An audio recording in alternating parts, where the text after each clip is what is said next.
নমস্কার, কেমন আছেন সবাই? রূপকথার নতুন একটি ব্লগে আপনাদেরকে অনেক স্বাগত জানাই। অন্য দিন কি হয়, সকাল থেকে ব্লগটা শুরু করে বিকালে যখন গাছে জল দেই সেই সময় আমি ব্লগটাকে এন্ড করে দিই। তবে আজকে যেখান থেকে শেষ করি সেখান থেকেই শুরু করলাম, মানে বিকেল থেকেই আপনাদের সাথে ব্লগটা শেয়ার করছি। আর বিকেলে সমস্ত গাছে জল দিলাম, ছাদে একটু জল দিয়ে নিলাম যাতে একটু ঘরে রাত্রেবেলা থাকা যায়। আর যে পরিমাণে গরমটা বেড়েছে আমি তো রীতিমতন অসুস্থ হয়ে পড়েছি। যাই হোক, নিজেকেই দুটো দিন একটু সুস্থ রেখে আবার আপনাদের সাথে ব্লগটা শেয়ার করছি। ওপরের ঘরে যে গাছগুলো আছে সেগুলোকে জল দিয়ে ওপরের ঘরে পর্দাটা দিয়ে চলে আসলাম নিচে। আর নিচেও কিন্তু দুপুরবেলাতে আমি পর্দাটা দিয়ে রাখি, তা না হলে এত রোদ আসে যে ঘরে তো থাকাই যায় না। তারপরে সন্ধে নামার আগেই জানেন তো সমস্ত ঘর বাড়ি আমি আর একবার ঝাড় দিয়ে নিই।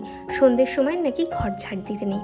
তারপরে এই যে এখন আমার ঘন ঘন যেটা খেতে হচ্ছে সেটা হচ্ছে ওআরএস জল, যেটা না খেলে আমি একদমই থাকতে পারছি না এবং ঘন ঘন অসুস্থ হয়ে পড়ছি।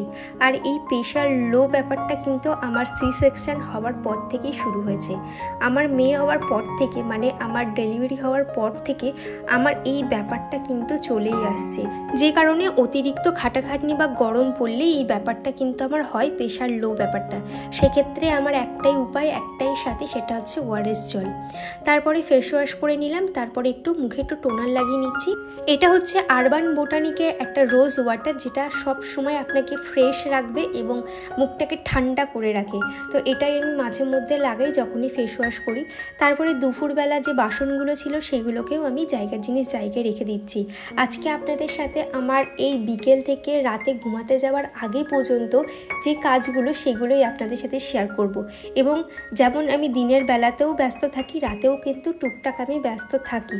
তবে যেদিন রাতে রান্না না থাকে সেদিন আমার খুব একটা কাজ থাকে না।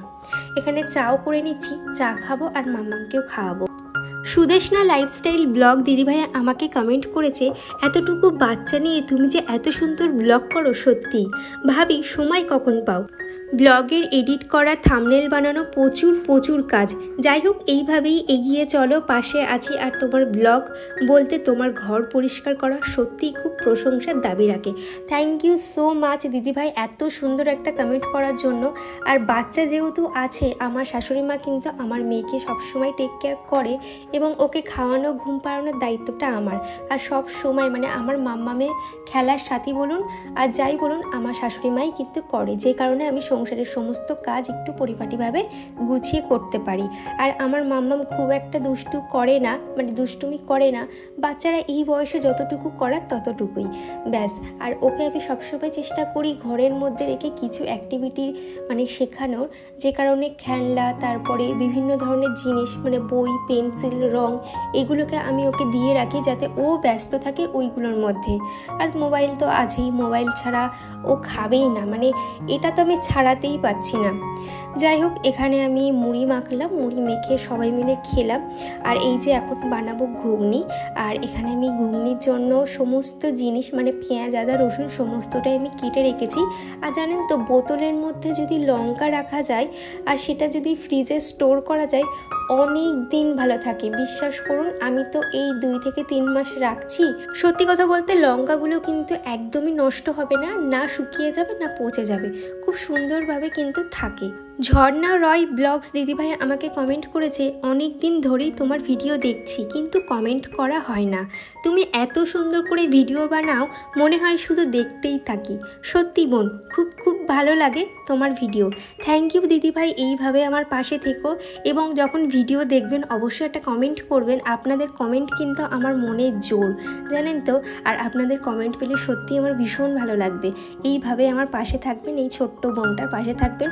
কোনো ভুল ত্রুটি হলে অবশ্যই জানাবেন। আর একটা দিদিভাই আমাকে কমেন্ট করেছে, খুব ভালো লাগলো, তবে সব চাইতে ভালো লাগে এত গুছিয়ে কাজ করো আর এত পরিষ্কারভাবে কাজ করো, তারপরেও নিজের যত্ন করো।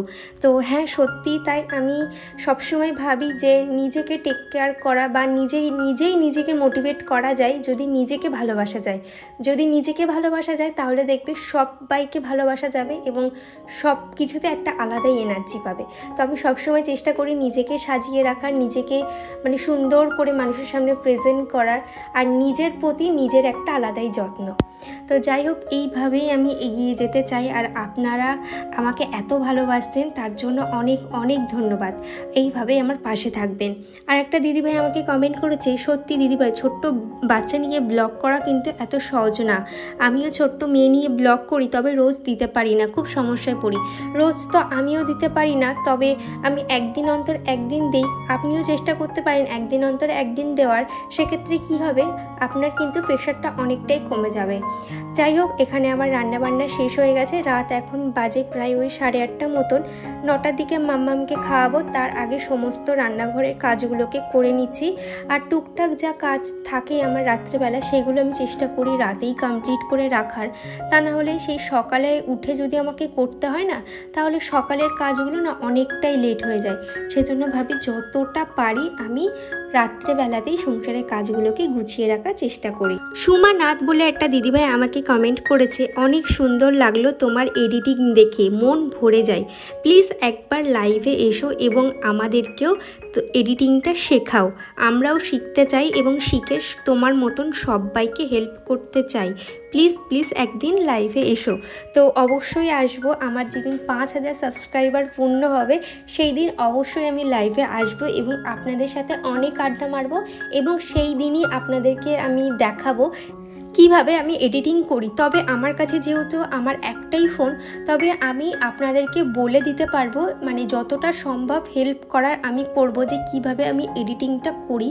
আর এই এডিটিংটা কিন্তু আমি নিজে থেকেই শিখেছি। মানে আমার যতক্ষণ মানে ভালো লাগছে না বা কোনো জায়গায় খুঁত আছে, ততক্ষণ কিন্তু আমি এডিটিংটা করেই যাই। যাই হোক, রাত্রেবেলা একটু স্কিন কেয়ার করে নিচ্ছে। আর আমি কিন্তু এই স্কিন কেয়ারটা রাত্রেবেলাতেই করি, সপ্তাহে 2 দিন করে।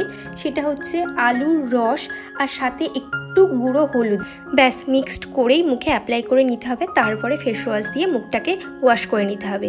রাতের তো সমস্ত কাজবাজ আমার হয়ে গেছে, এমনকি সবার ডিনারও কমপ্লিট। তারপরে কিন্তু আমি এই কাজগুলো করি।